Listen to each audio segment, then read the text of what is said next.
Welcome to the OECD and our new speaker series on empowering public understanding. My name is John Blondell, the head of the OECD's Budgeting and Public Management Division, and I will be acting as the moderator for this event, which is being recorded. We are especially honored to have Eirik Schjøtt-Pedersen as our first speaker. Eirik has seen the budget from every angle, as a citizen, as a member of parliament, as the chair of Parliament's Finance Committee, as a line minister, as a minister of finance, and now as the Auditor-General of Norway. Eirik truly brings a unique perspective on how independent institutions can help shape public debate and understanding. We are also most proud to have Eirik as a chair of the OECD Network of Auditors General and head of Supreme Audit Institutions. So thank you so much for being with us again, Eirik. The floor is yours. Thank you very much, John, for your kind introduction and distinguished colleagues. In Norway, we have just elected a new parliament. It is inspiring to witness the debates, the contests of ideas, and the struggle for voters' trust. A defining feature of the advanced democracies represented in this OECD community is that they are governed by representatives chosen by their own people. During election campaigns, one may ask, what motivates individuals to stand for political office? Some suggest material benefits, others point to the prestige and honor of public service. But those of us who have lived politics know and hope that for many the motivation lies in fighting for what they believe will make society better. As the former Swedish Prime Minister Olof Palme once said, politics is to want something. But whatever their motives, politicians can only achieve them by winning elections, by earning the trust and the votes of their citizens. That is why political actors always pursue one fundamental objective: increased support at the ballot box. Another defining feature of our advanced economies is less encouraging. Several of them have lived with large deficits and high public debt for a long time. According to the World Economic Outlook, Japan's general government net debt exceeds 150% of GDP. Italy and France are above 100%. The United States and the United Kingdom just below. But our countries also face structural trends that will add significant new challenges. Last week, I turned 66. We can all be grateful that more people live longer. However, as populations age, pension outlays increase and health and elderly care needs rise. Climate change necessitates major economic restructuring. Heightened security tensions require stronger defense. Each of these trends implies significantly higher public spending. Unless budgetary space is created, deficits and debt will rise further. This directly challenges fiscal sustainability. One of the foremost experts on budget policy, Professor Alan Schick, reminded us that this carries multiple risks: higher future taxes, weaker growth, burdens shifted to children and grandchildren, reduced fiscal space to respond to downturns, and potential doubts about the state's ability to honor its obligations. Weak revenue growth makes debt even harder to service. Fiscal sustainability is therefore a matter of fundamental importance. whose consequences cannot be underestimated. And it is not only about debts, but also about the obligations we assume. Rule-based entitlements that cover broad groups, as welfare programs often do, may create substantial long-term pressures, even if the immediate costs are modest. Yes, growth can expand resources, but annual budgets will still require major reallocations, more resources to healthcare and defense, less to lower priority programs, alternatively, higher taxes. The two features I have described, electoral democracy and fiscal stress, each have familiar responses. Politicians seek voter support by promising more spending or lower taxes. And such promises are credible if fiscal space exists.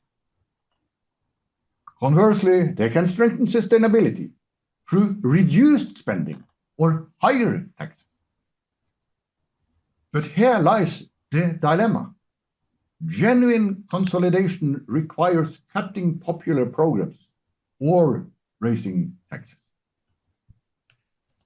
As the German Chancellor Otto von Bismarck observed, politics is the art of the possible. In the democracies, what is possible depends on voter support. Incumbents who implement unpopular measures are unlikely to be re-elected. Yes, fiscal rules, multi-annual frameworks, independent fiscal institutions, and academic advice can help. But the decisive factor is whether voters will support politicians who implement difficult reforms, even if experts agree they are necessary. And here lies the core of my message today. Fiscal sustainability cannot be secured unless voters understand that difficult measures are necessary and that such measures cannot be delayed. If citizens do not grasp the consequences of inaction, they will resist reform. But if they do, they may accept and even demand responsible policies. Managing a nation's finances is, of course, fundamentally different from managing the finances of a company or a household. But there are some similarities. If a household fails to pay its mortgage, the bank takes the house. And if a company cannot meet its obligations, it goes bankrupt. The challenge faced by the state is therefore recognizable from private financial realities. If a country continues down a path of persistent deficits and growing debt, financial markets may eventually begin to question whether a state will be able to meet its obligations. What happens then if investors lose confidence in a country's economy? Well, the US Government Accountability Office, the supreme audit institution of the United States, describes it as follows, and I quote, "If interest rates rise abruptly as a result, Treasury may not be able to borrow money at affordable rates to finance government operations, benefit payments, and other critical spending. This outcome will likely would necessitate drastic tax increases and decreases in government services and pose significant challenges to policymakers and the public." Quote end. This is what we must avoid.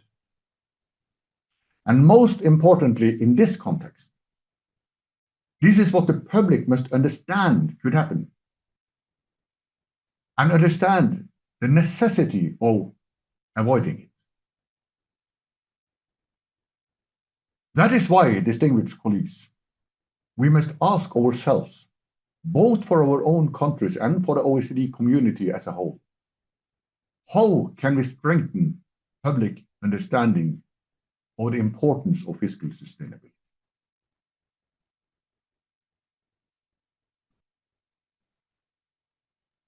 I have spent decades at the heart of fiscal policymaking in Norway. I've been educated in both economics and political science. And what continues to surprise me is how often professionals treat these two disciplines separately. Some focus solely on how to solve economic challenges. Others focus only on the dynamics of political processes.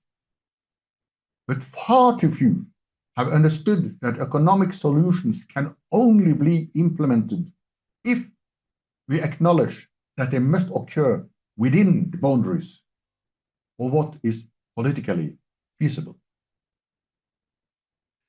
Let me therefore lay out a few key premises for what I will go on to discuss. First, politicians will only pursue increased fiscal sustainability if it does not jeopardize their chances of winning elections. That means they need sufficient support from voters.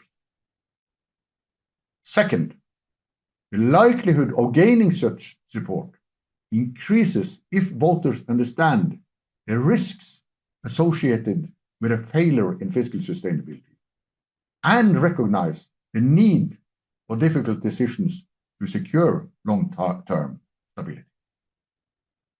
In my view, the challenge is not primarily to identify the best economic solutions. These cannot be implemented unless we understand that the most important task is to help voters acknowledge the challenge. Fiscal literacy is therefore essential.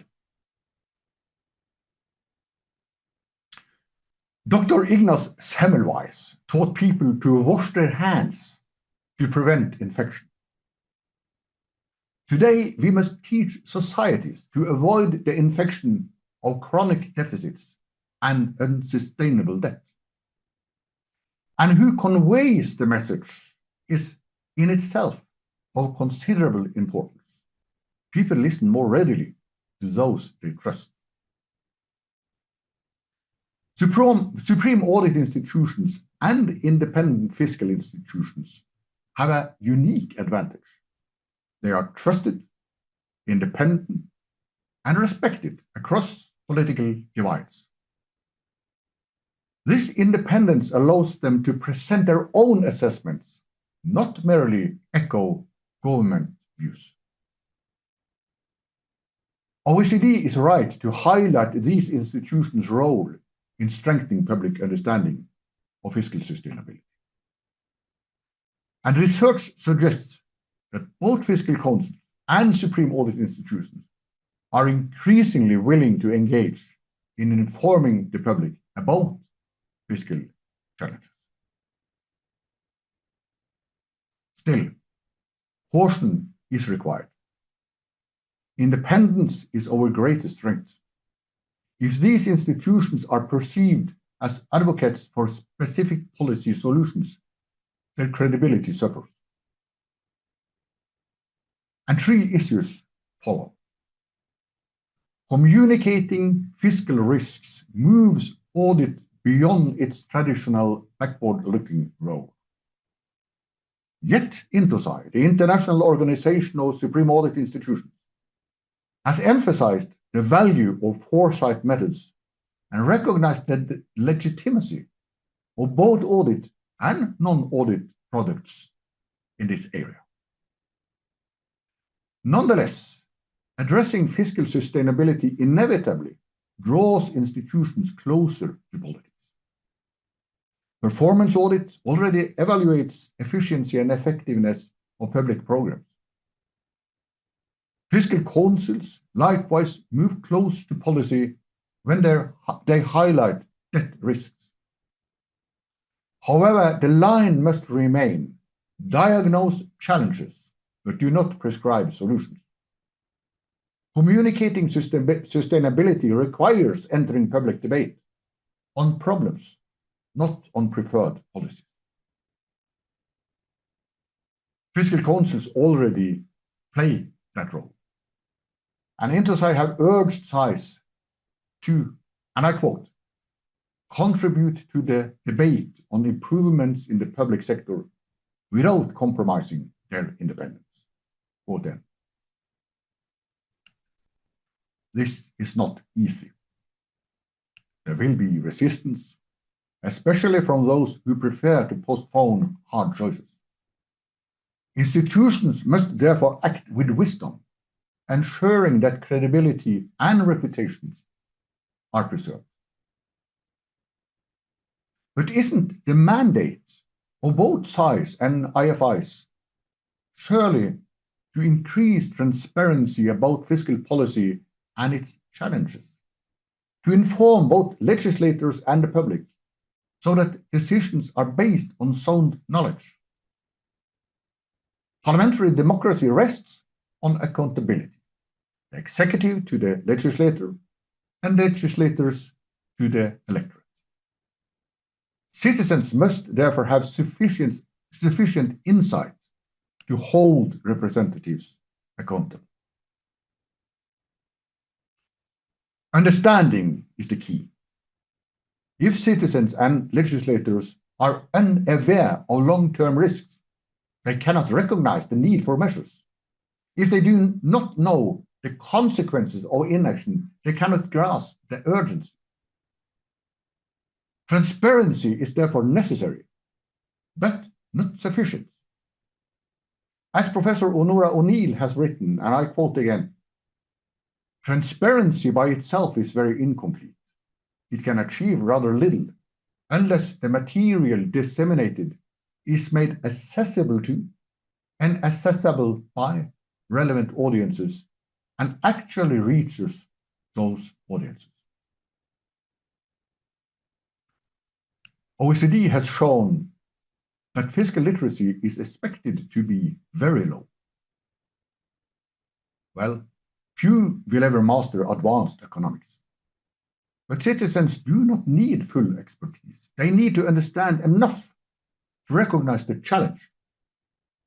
They may not know the details of defense strategy, but they know defense is necessary. They may not master the science of climate change, but they see the need for action. They may not understand pension formulas, but they know pensions must be paid when the time comes. So too with fiscal sustainability. People must understand that persistent deficits and rising debts are dangerous. Media and opinion leaders are crucial allies. But institutions of trust, SAIS and IFIs, must provide the substance. And this brings us to the fundamental question. What are the alternatives before us? If citizens do not understand the importance of fiscal sustainability, politicians who pursue responsible policies will be punished or deterred, and debt will grow to unsustainable levels. If fiscal literacy increases, citizens will possibly recognize the need for action and even hopefully demand action. The public debate can then shift from whether measures are needed to which measures are preferable. That choice belongs to politics, not to independent institutions. But it is only possible when the necessity of action is accepted. I think the real challenge is timing. Consequences are tomorrow, resistance is today. But action is needed. Politicians may delay, but when the consequences come, voters will ask why leaders did nothing when they knew better. However, that only becomes apparent many years after the politicians failed to act. And by then, those who failed to act have left politics and cannot be held accountable.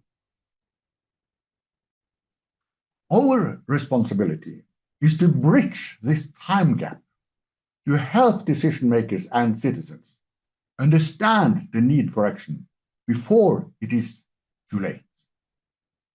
This responsibility cannot be ignored by ministers of finance, by fiscal councils, or by audit institutions.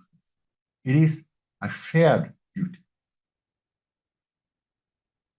And distinguished colleagues, it is precisely this debate, how to strengthen public understanding of fiscal sustainability, that OECD has now so rightly put on the agenda.